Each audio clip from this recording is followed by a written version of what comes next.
তো গাইস দেখো, আজকে আমাদের পুকুরে মাছ ধরা হচ্ছে। তোমরা হয়তো এর আগে অনেকেই মাছ ধরা দেখেছো।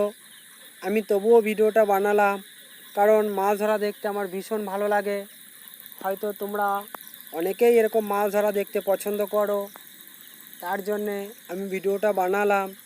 এখানে বিভিন্ন রকমের মাছ আছে: রুই, কাতলা, সিলভার, গ্লাস কাপ, চারাপোনা, লাইলন টিকা, অনেক রকমের মাছ আছে। কিন্তু প্রচুর বৃষ্টি হয়েছে, তার জন্য নদীতে হু হু করে খুব জল বাড়ছে। যে কোনো মুহূর্তে যদি বন্যা হয়ে যায় ও পুকুর ভেসে যায়, তাহলে সব মাছ চলে যাবে। তার জন্যে আজকে আমরা মাছ ধরে ফেলছি। বেশি মাছ বড় হয়নি, তাও ধরতে বাধ্য হলাম, নাহলে হয়তো সব মাছ চলে যেতে পারে।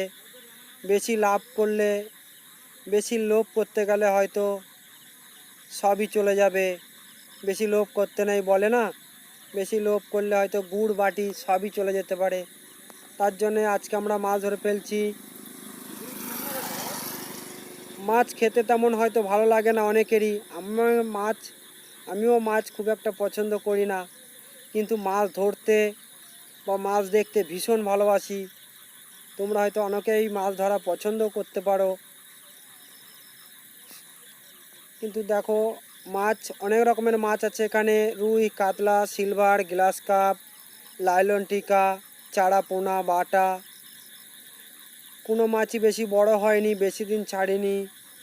শুধু জল বাড়ছে বলে নদীতে মাছ ধরে ফেললাম।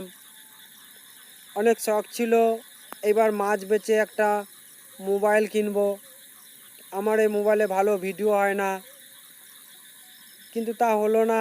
বৃষ্টির কারণে মাছ ধরে ফেলতে বাধ্য হলাম। নদীতে প্রচুর জল বাড়ছে, তবে মাছ যা হয় তোমরা